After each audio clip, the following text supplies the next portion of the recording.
Hi there, welcome to Pateo Television. My name is Johan Oldenkamp and I'm the presenter of Pateo TV. Exactly 2 years ago, we saw the downing of MH17. It was a flight from Amsterdam to Kuala Lumpur, and what really happened there? Most people are still oblivious to the truth, and that's why I present that truth in this episode of Pateo Television.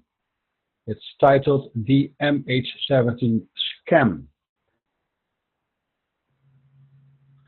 I'll switch off my camera because that's no longer necessary. So let us start with the explanation of what really happened. It starts first by identifying the so-called number of this airplane. And the official number or code of this airplane is 9MMRD. But if you look really carefully, you see down here that it is not really a D, because the last two letters are always here at the front wheels. And this is a more detailed picture, and you can clearly see that it's not really a D, is it? What do you think? Is it a D or not? It looks like a D a little bit, but in fact it looks more like a C. Actually, it's a kind of D that became a C. That's what really happened here, because you can see the angles here, and the straight angles at the top. Well, at the C, there are no angles there at the top or at the bottom. But there is obviously an opening here, and that's true for the C, but not for the D. So what happened? The D was somehow presented as a C by erasing the middle part. That's what happens. This is what we see here, a D that somehow pretends to be a C. This picture was taken by this man, Yaron Mofas, an Israeli guy, and he works in so-called security, and it's very suspicious that he took this picture, this last picture, allegedly of the MH17.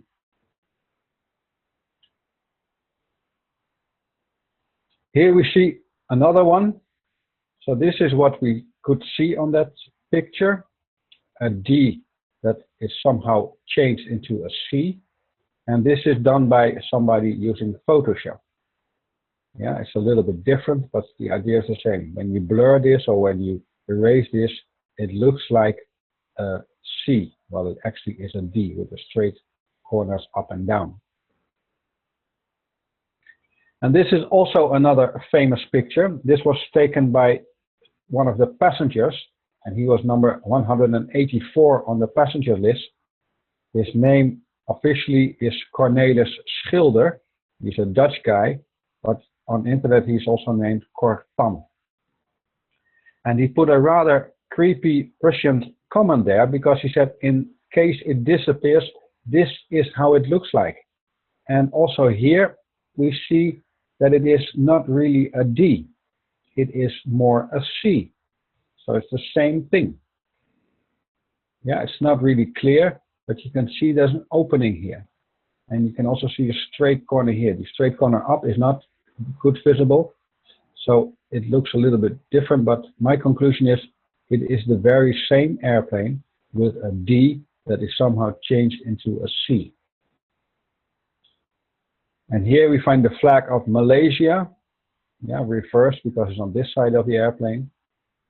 Yeah, this is not the real flag. The real flag is horizontally reversed. And that's why I use this code for this airplane. It is officially a D, yeah, but it somehow appears to be a C. It is changed into a C. And there's also a video of people aboard this airplane, yeah, when they put their luggage in the right spot. It's still on YouTube, and you can find it here.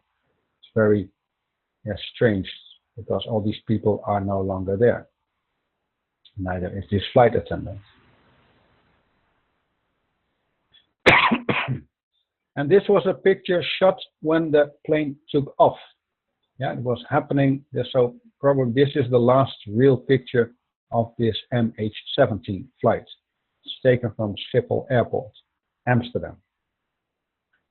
Yeah, and it was taken a little bit after this time because this was the official departure time, 12:13. So maybe this is 12:14 or something, or 12:13 and a half. I don't know. Anyway, that's the local time. That means Central European Summer Time, and in Universal Time, that's how it's called, UTC.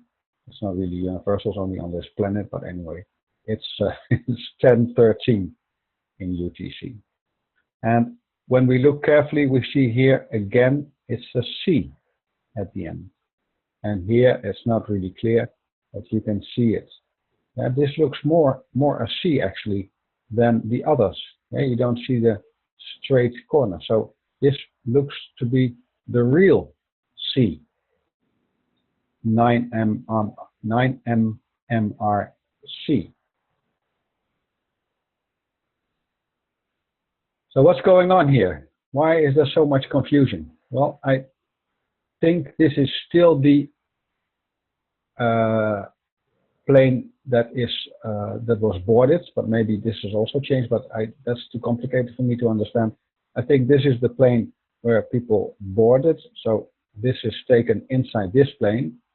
I'm pretty sure about this, but I have to admit that this C looks more like a real C than a changed D. Yeah, you cannot see the straight corners up and down anymore, so that's really remarkable, isn't it? So the numbers, the numbers are also important because the date, the year 2014 is numerologically a 7, July is a 7, and 17 was a 17. And when we add them all up, 17 then becomes an 8, then we get 22. And 22 is, in numerology, the number that is the master of building, so a master builder number. And perhaps they built a big scam here. It's really remarkable that we find this picture because it looks like an exposition, don't you think? This man is standing here, but does it really fall from the sky like this and then staying straight up? How is that possible? And you can clearly see the D here at the end. MRD. Yeah, so 3 hours after departure from Amsterdam Airport, it disappeared from the radar, and then also the flight data recorder stopped recording. Happened in local time at 20 minutes past 3 p.m.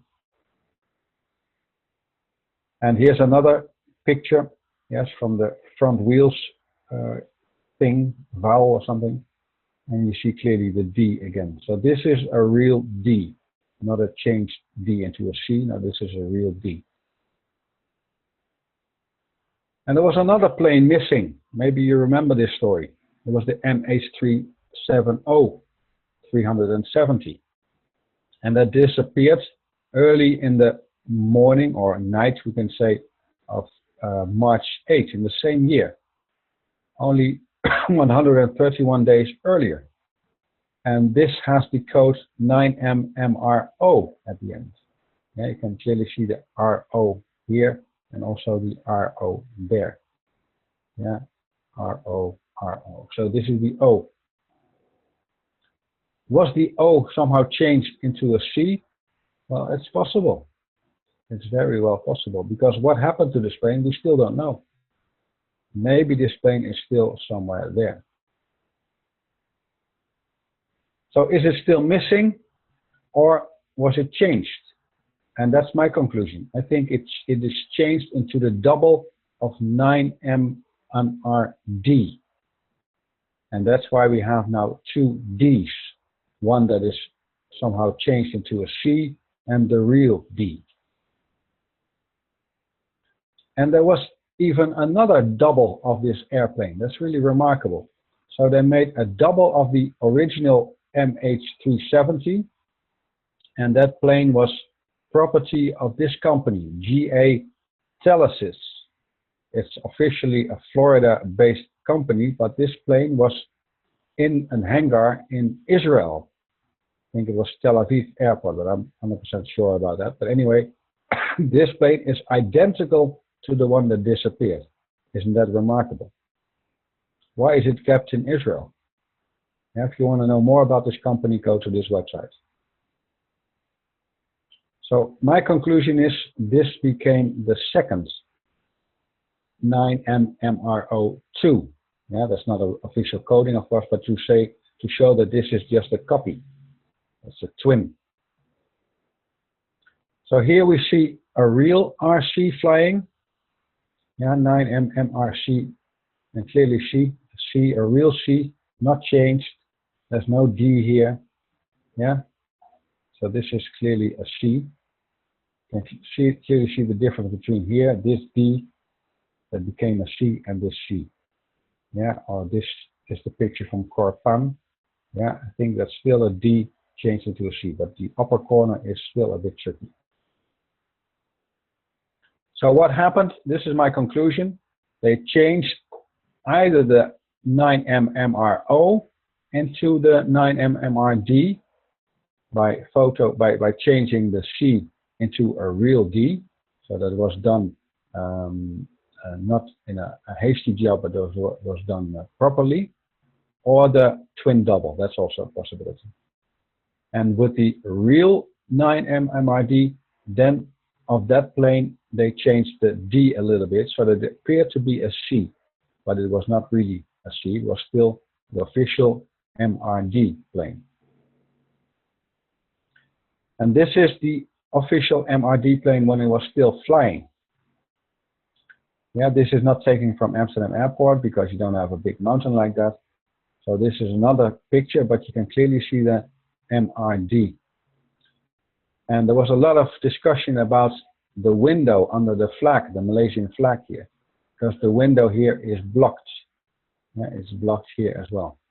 Yeah, you can block it, but you can also open it. There's a possibility for a window, but in this plane, it was blocked. Directly under the Malaysian flag. And this is what we found on the floor, a picture that was taken there. Also, the window there is blocked. Yeah, another one, the Malaysian flag, and this window is blocked. And here another one. Yeah, so there are many pictures where it is blocked, but then, yeah, this guy is trying to open the door, maybe to see if he can rescue some passengers. Or am I not allowed to make jokes here? But you can clearly see the window is still blocked. And then suddenly we also had this picture, which is really strange to me, because now suddenly this window is open. Yeah, maybe somebody kicked it in and then this picture was taken later, it's possible.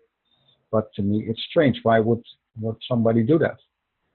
So to me it's confusing. We have the same pictures, but sometimes with a window open and sometimes with a window closed. Yeah, the window ought to be closed, like here. That's what we see here, a closed window and a closed window. But yeah, it clearly looks open here. There's something really fishy about the trajectory, the path the flight was taking. Because it was actually much higher, much more to the north than the 10 flights before. And because it was much higher, it went straight over the area where there was a war going on. It was fighting. So why was this done? And we see also a flight correction here, because yeah, if it would have taken the original trajectory, then it would be down, much more south to Ukraine. But Kiev, air traffic control, Kiev told the plane to take a different route, so different course. So it went more to the north. That's why it went straight over the place where there was a war going on, a war zone. Really strange. Yeah, so this was the path of flight MH17, and yeah, there were the remains found of an airplane. Yeah, and the official story by the USA, but that's a bogus story, that there was a missile launched from here, Shishne. Yeah, and that somehow was able to hit that plane. Well, if we look at the facts, then we see that this is a part of that plane that was downed, and there are many holes here. Can you see? This is not the result of a missile impact. No, this is the result of bullets. And here too, you can clearly see bullet holes everywhere. And experts say these are 30mm bullet holes, so 3cm bullets. Bullets like this, they were fired at this plane, and that's why it downed. And you can see it clearly here. This is a part of the cockpit, and this was all broken off when it crashed. But you can put all those parts back together again, and then you see they're all hit with the 30mm bullets. So there was a huge fire. It was fired massively on this airplane. And it was done with this kind of gun, a 30mm gun. And that gun is present in this type of fighter jet. Yeah, it's under here. You can see, here's a picture. This is where that 30mm gun is, in the Su-25. It's a fighter that is produced by this company, Sukhoi. Yeah, it's a Russian fighter jet. So this makes a lot of sense. The bullet holes prove that there was this kind of airplane, and that fired on the Boeing, and that's why it was downed. So something like this happens. This is the truth. And that's why also air traffic control in Kiev asked the Boeing to lower its altitude, to reduce its altitude, to go to a lower altitude, because this fighter jet cannot go that high. Yeah, maximum is 10 kilometers, something like that.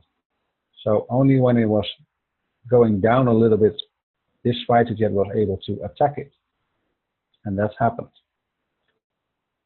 Somehow people try to fool us. They say it was an installation like this, a BUK, a Buck installation.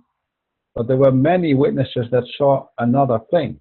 Yeah, this was actually broadcast and recorded by the BBC in the Ukraine. But of course, the BBC immediately removed this video as soon as they found out that these witnesses saw something that they were not supposed to have seen. They say there was another aircraft, a military one beside it. Everybody saw it.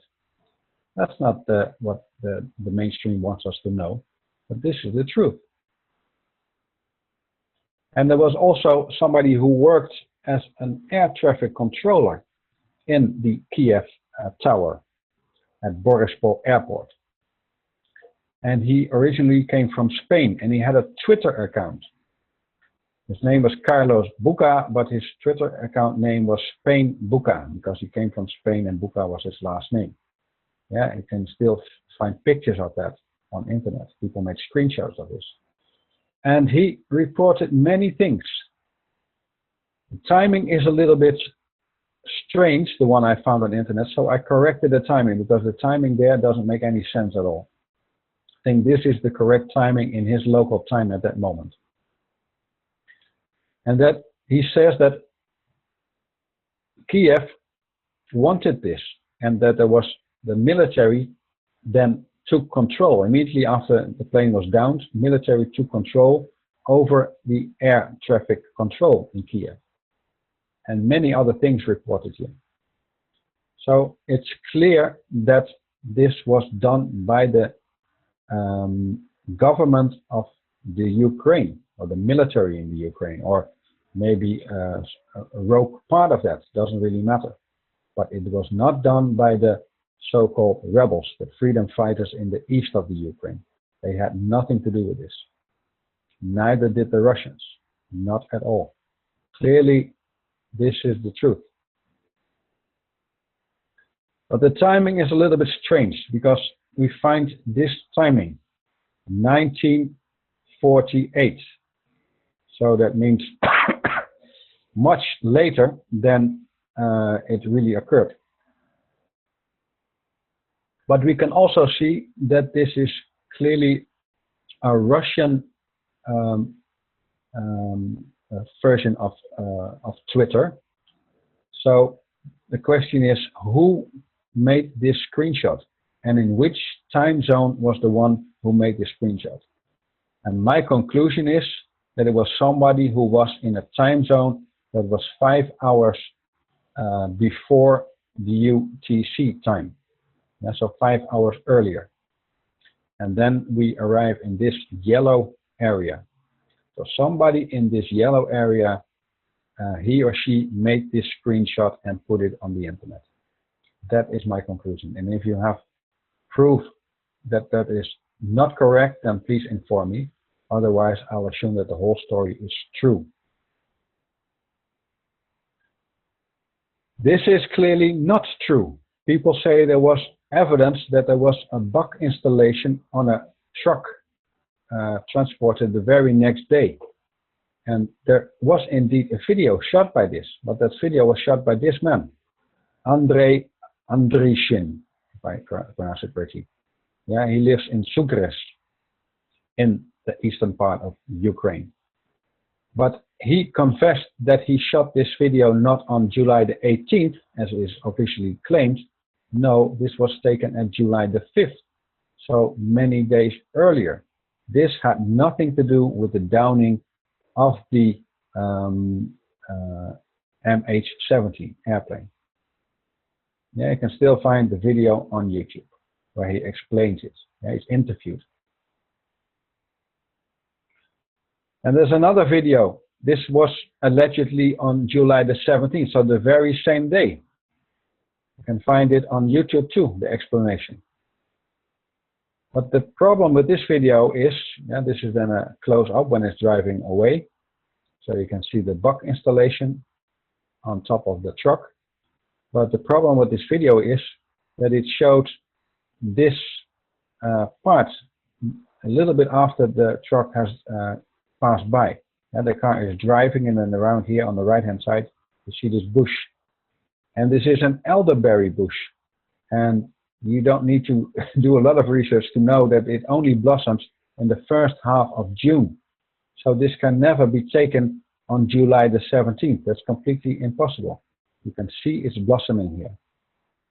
So this video was not taken on July the 17th, but in the first half of June. So this is a clear case of fraud.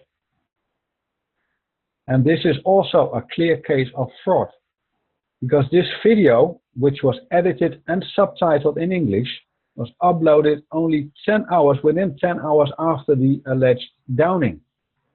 And this video was used to blame it on the Russians, or the so-called rebels.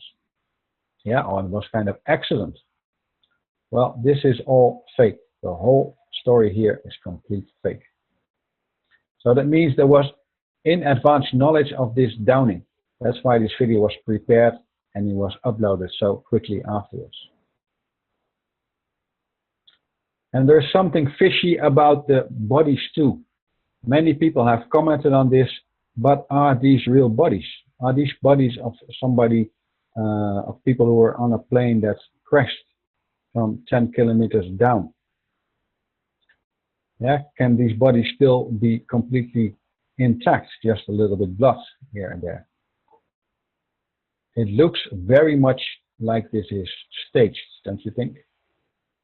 And look at this woman. This is her bra. But there's another picture of her where her bra is like this.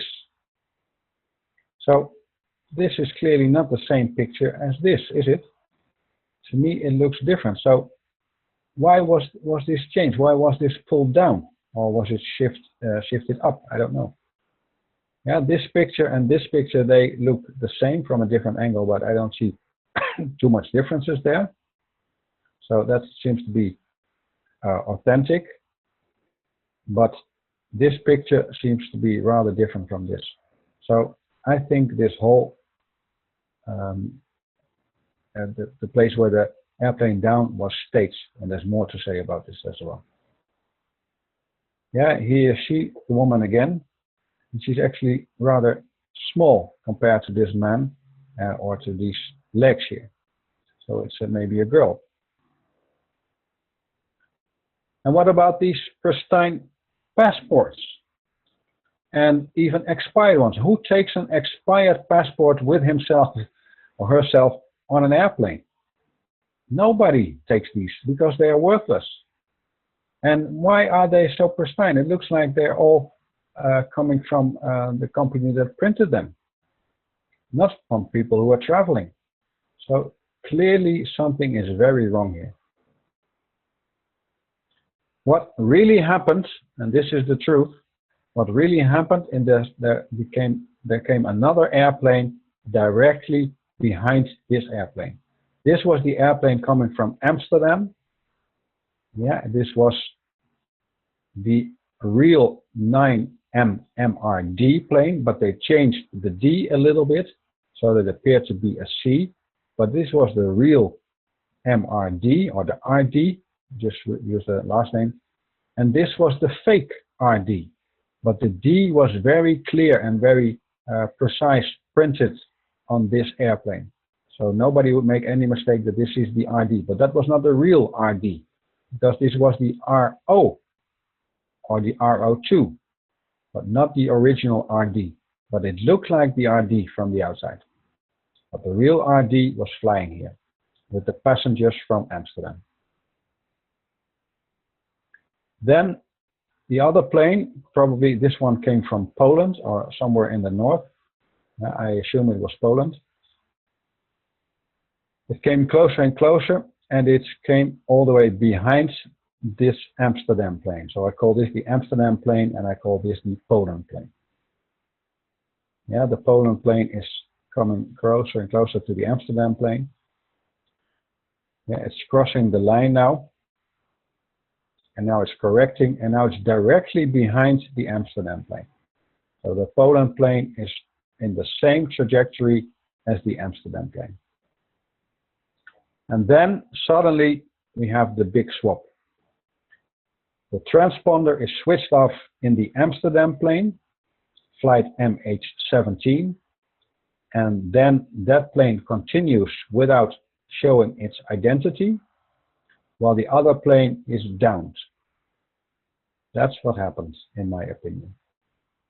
Yeah, the airliner from Poland was downed, while the airliner from Amsterdam continued its flight, but then secretly. And what happened to the passengers, I don't know. But that's why there was so much, going on with the bodies of these passengers, because it took very long before they were revealed. And my question is, were they actually the bodies of those passengers? Did anybody see real bodies?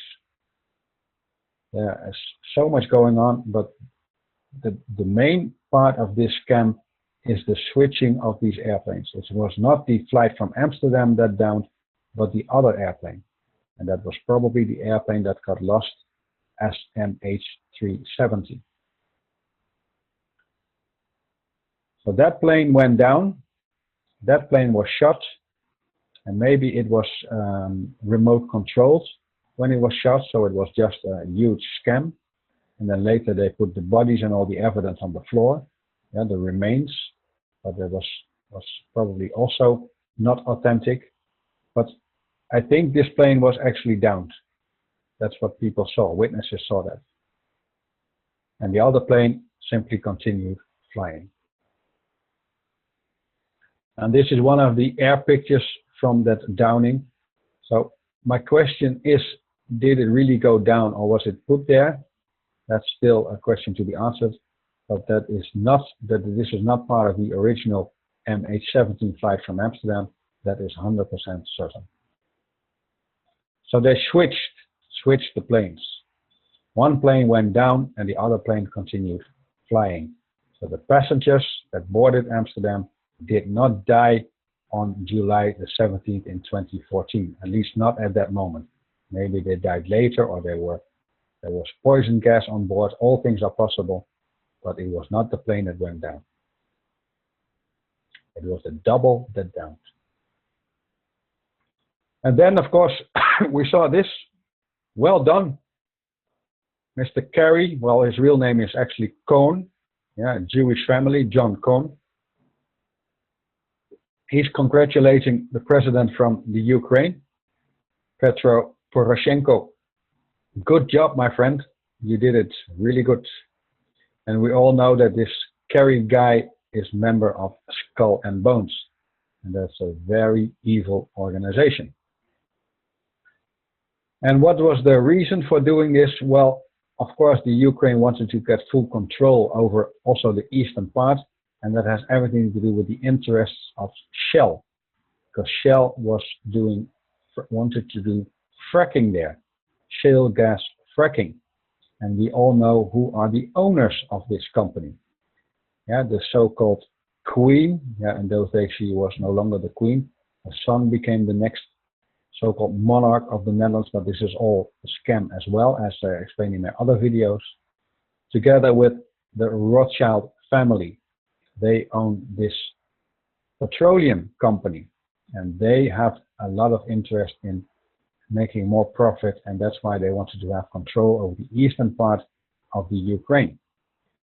Because there in the eastern part, there is the gas they can use, the shale gas.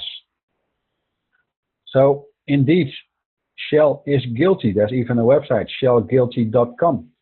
Shell is guilty. Shell is the probably the one who ordered this downing, so that the military could take over this region. That's also what Obama immediately said. Yeah, nobody should touch the remains, meaning we should bring in military.